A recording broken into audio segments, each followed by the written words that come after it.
বাংলাদেশে আসলে বিশ্বকাপ মিশন শেষ হলো এবং বাংলাদেশের যে পরিণতি হলো শেষ পর্যন্ত, এই পরিণতির আসলে দায় কার দিবেন এবং কি এভাবে আসলে বিশ্বকাপ একটার পর একটা আসর খেলে গেলে আসলে আমাদের ক্রিকেটের আসলে কি ফায়দা হচ্ছে?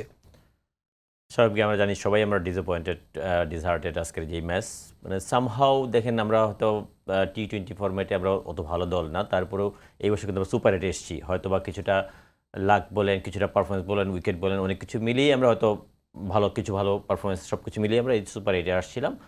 এমন সুপার 8 এসে আমরা দুইটা ম্যাচ কিন্তু একেবারে ভালো ক্রিকেট খেলে নেই। সামহাও এমন একটা অপরচুনিটি চলে আসছিল, আমরা কিন্তু এক ম্যাচ জিতলে ইকুয়েশন ছিল, ম্যাচটা জিতলে আমাদের সেমিফাইনালে যাওয়ার একটা অপরচুনিটি তৈরি হয়ে গেছিল। স্বাভাবিকভাবে এরকম একটা অপরচুনিটি, এটা লাক একটা বড় ফ্যাক্টর হিসেবে কাজ করছে। আমরা সেম ওয়েতে দেখেন সাউথ আফ্রিকা ফার্স্ট রাউন্ডে সব ম্যাচ জিতেছে, সুপার 8-এ প্রথম ম্যাচ দুইটা ম্যাচ জিতেছে, লাস্ট ম্যাচ যদি ওরা ওয়েস্ট ইন্ডিজ হেরে যেত ওইটা বাতিল হয়ে যেত। লাকটাও একটা ক্রিকেটের বড় ফ্যাক্টর, এরকম একটা বড় অপরচুনিটি যেটা আমাদের ক্রিকেট হিস্ট্রিতে একটা বড় অ্যাচিভমেন্ট হতে পারতো।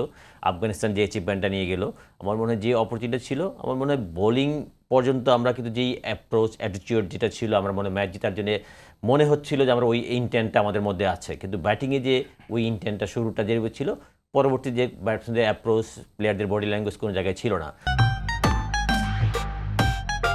দাগ লাগুক যতবার, বার্জার ইজি ক্লিন একবার। আপনি দেখেন ড্রেসিং রুমের বলেন, মাঠের ভিতরে বলেন, আফগানদের অ্যাপ্রোচটা দেখেন, সামহাও ওরা ম্যাচটা জিতবেই যে কোনো ওয়েতে।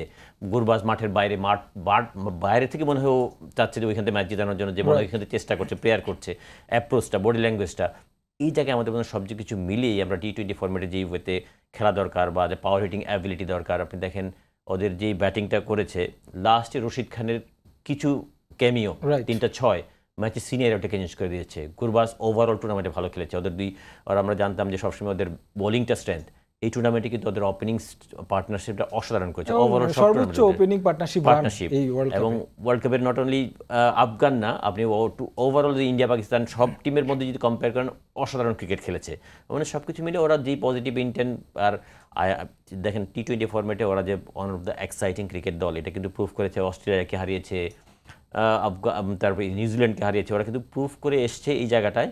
এবং আরেকটা জিনিস চিন্তা করেন, দেখেন ওদের কতগুলি প্লেয়ার আইপিএলের মতো এরকম বিগ ফ্র্যাঞ্চাইজি ক্রিকেটে খেলে, ওদের বডি ল্যাঙ্গুয়েজ, অ্যাপ্রোচ, পারফরমেন্স সব কিছু মিলে ডেফিনেটলি ওরা ডিজার্ভ করে এই টুর্নামেন্ট।